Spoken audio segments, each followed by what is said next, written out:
പിന്നെ ഞങ്ങൾക്ക് നോക്കൂ, ഞാൻ നേരത്തെ പറഞ്ഞ കാര്യം തന്നെ, ഒരുപാട് സഹായത്തിൻ്റെ പ്രവാഹമാണ്. ഈ ഫണ്ടുകളൊക്കെ ഇവിടെ മേടിച്ച് വെച്ചാൽ ഞങ്ങൾ കോടികൾ ഇവിടെ വെക്കാനുള്ള പൈസ ഉണ്ടാവും. ഇപ്പം ആ രീതിയിൽ ആൾക്കാരാണ് നമ്മൾ ബന്ധപ്പെടുന്നത്. അതാണ് ഞാൻ പറയുന്നത്. ആൾക്കാർ പേരുകളൊന്നും നമുക്ക് വെളിപ്പെടുത്താൻ താല്പര്യമില്ല. ആ രീതിയിലുള്ള ആൾക്കാരാണ് നമ്മൾ ബന്ധപ്പെടുന്നതും ഏത് രീതിയിലുള്ള സഹായത്തിനും സ്ഥലങ്ങളിലും ചെന്നിട്ട് ഞങ്ങളെ അതായത് ഒരു ദാരിദ്ര്യം പോലെ പറഞ്ഞു നടക്കും. ഞാൻ എത്ര പ്രാവശ്യം കാല് പിടിച്ച് ഞാൻ പറഞ്ഞു അങ്ങനെ പറഞ്ഞു നടക്കരുത്, ഞങ്ങൾക്ക് നാളെ ജീവിക്കാനുള്ള പുറത്ത്. പക്ഷെ ഒന്നും കേൾക്കുന്നില്ല. ഞാൻ വേണേൽ എൻ്റെ തെളിവുകളടക്കം വാട്സപ്പിൽ ഞാൻ കാണിച്ചു തരാം.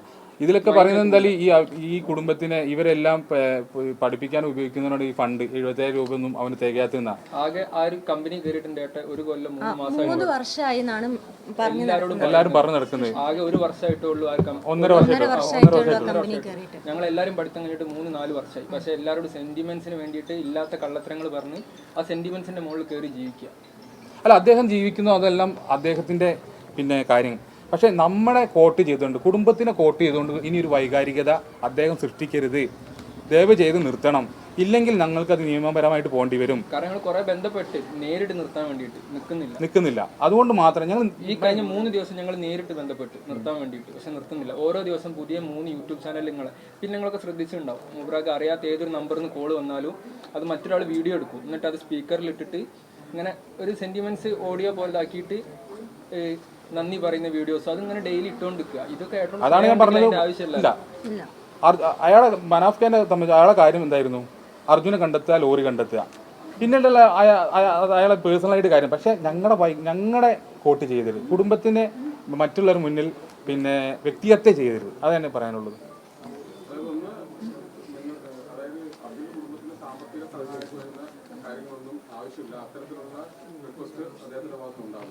ഇല്ല, അല്ല, ഇപ്പൊ പല ഫണ്ടുകളും അദ്ദേഹത്തിന് ലഭിച്ചിട്ടുണ്ട്. അതെല്ലാം ഇതൊന്നും ഞങ്ങൾ അറിവുകൂടല്ല. ഞാൻ ഇപ്പോഴും പറയണം, പണം ലഭിച്ചിട്ടുണ്ട്. അത് എന്നെ വിളിച്ച് പറഞ്ഞിട്ട് അതിൻ്റെ എല്ലാ കാര്യങ്ങളും ഉണ്ട്. പണം ലഭിച്ചിട്ടുണ്ട്, അത് ഇവിടെ ഇടാം. പക്ഷേ അങ്ങനെ ഒരു പണം സ്വീകരിക്കുമ്പോൾ നമ്മളോടല്ലേ ചോദിക്കേണ്ടത്? നമ്മളോട് ചോദിക്കണ്ടേ? ആര് പണം തരികയാണെങ്കിലും നമ്മളോട് ചോദിക്കണ്ടേ? വേണോ ചോദിക്കണ്ടേ? നമുക്ക് അതാണ് ഞാൻ പറഞ്ഞത്, നമ്മുടെ വൈകാരികതയെ വിൽക്കുന്നു എന്ന് പറയാൻ. പൊതുജനങ്ങൾ ശ്രദ്ധിക്കേണ്ട കാര്യം, ഞങ്ങൾ ഇതുവരെ ആരോടും പണം ആവശ്യപ്പെട്ടില്ല. ഒരാൾ പോലും ഈ പറയുന്ന വ്യക്തിക്ക് പണം കൊടുക്കരുത്.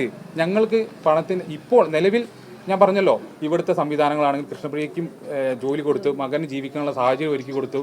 മറ്റെല്ലാം സംവിധാനം അത് എല്ലാ സാധാരണക്കാരെ വീട്ടിലുള്ള പോലെയുള്ള സംഭവം നമ്മളെടുത്തുള്ളൂ, നമ്മളെ വീട്ടിലുള്ളൂ. അതിൽ കൂടുതലായിട്ടുള്ള ഒരു ബാധ്യതയൊന്നും ഈ വീട്ടിലും ഇല്ല. ഇതെല്ലാം ഞങ്ങൾ മുന്നേറിക്കൊണ്ട് ഞങ്ങൾ ജീവിച്ച് ഞങ്ങളതായിട്ടുള്ള ഒരു പിന്നെ കാര്യമുണ്ട്. അതിൽ മുന്നേറിപ്പോകേണ്ട കാര്യം മാത്രമേ ഉള്ളൂ.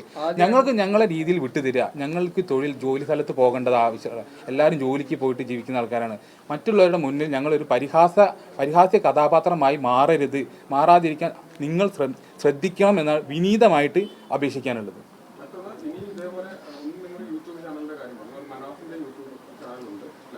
മനാഫിന്റെ മറ്റ്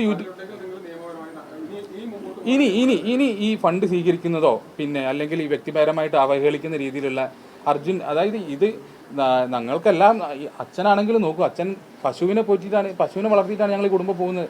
പിന്നെ ഇവർ ജോലിക്ക് പോകുന്നത്, അനിയത്തി ജോലി പോകുന്നത്, എൻ്റെ വൈഫ് ജോലി ഞങ്ങളെല്ലാവരും. ഇതൊന്നും ഇവിടെ പറയാൻ ഞങ്ങൾക്ക് താല്പര്യമില്ല എങ്ങനെയാണെന്നൊന്നും. ഇത് ഇനിയും ഇങ്ങനെയാണ് മുന്നോട്ടെങ്കിൽ ഞങ്ങൾ നിയമപരമായിട്ട് മുന്നോട്ട് പോകും. തീർച്ചയായിട്ടും ഒരു PR വർക്കാണ് ഇതിൽ നടക്കുന്നതാണ് ഞങ്ങൾക്ക് മനസ്സിലാക്കിയത്. ആദ്യമുട്ടം അങ്ങനെയല്ല. അതാണ് ഞാൻ പറഞ്ഞത്. ആദ്യം ഈ പുള്ളി ഞങ്ങൾ അതുകൊണ്ട് തള്ളി പറയാതിരിക്കാൻ കാരണം, ആദ്യഘട്ടത്തിൽ അങ്ങനെയല്ലായിരുന്നു. ആദ്യഘട്ടത്തിൽ മനാഫ് ഞങ്ങളെല്ലാം ഒരുമിച്ച് തന്നെയായിരുന്നു, ഒരേ ദിശയിലായിരുന്നു. പിന്നീടാണ് ഈ 2ാം ഘട്ടത്തിന് ശേഷമാണ് അവർ വേറെ രീതിയിലേക്ക് പോവുകയും യൂട്യൂബ് ചാനൽ ഉണ്ടാക്കുകയും യൂട്യൂബ് ചാനൽ ഉണ്ടായത് ഈ ലോറി ഉടമ മനാഫ് എന്നുള്ള ഒരു പേര്, ആ ഒരു ബ്രാൻഡ് അന്നേക്ക് കയറിയിരുന്നു. അതാണ് അയാള് മനസ്സിലാക്കിയത് ശേഷമാണ് ഈ ഒരു യൂട്യൂബ് ചാനൽ ഉണ്ടാക്കിയത്. അതൊക്കെ അദ്ദേഹത്തിന്റെ അല്ല, ഈശ്വർ മാൽപ്പെ ഞങ്ങൾക്ക് സഹായിച്ചിട്ടുണ്ട്. 1ാം ഘട്ടത്തിൽ 2ാം ഘട്ടത്തിലും 3ാം ഘട്ടത്തിൽ അനാവശ്യമായ ഇടപെടൽ മാത്രമാണ്. അത് ഞങ്ങൾക്കും ബോധ്യപ്പെട്ട കാര്യമാണ്. അവിടുത്തെ സംവിധാനത്തിനും ഞങ്ങൾ പറഞ്ഞിട്ടില്ല പിന്നെ മാൽപ്പയെ പറഞ്ഞേക്കണമെന്നൊന്നും. ഇപ്പോഴും പറയാണ്, അത് അവിടുത്തെ ഭരണകൂടത്തിന് തന്നെ മനസ്സിലായി ഇത് വേറെ രീതിയിലേക്കാണ് തിരച്ചിൽ പോകുന്നത്. അവർ അവിടെ നിന്ന് ഒരു സാധനം എടുക്കുന്നു, അപ്പോഴതിന് വീഡിയോ എടുക്കുന്നു, അപ്പോൾ ഡ്രഡ്ജർ വരുന്നു, ഇങ്ങോട്ട് വരുന്നു, എടുക്കുന്നു. അതായത് നമ്മൾ കേന്ദ്രീകരിച്ച പോയിന്റിലേക്ക് തെരച്ചിൽ നടത്താൻ അനുവദിക്കുന്നില്ല.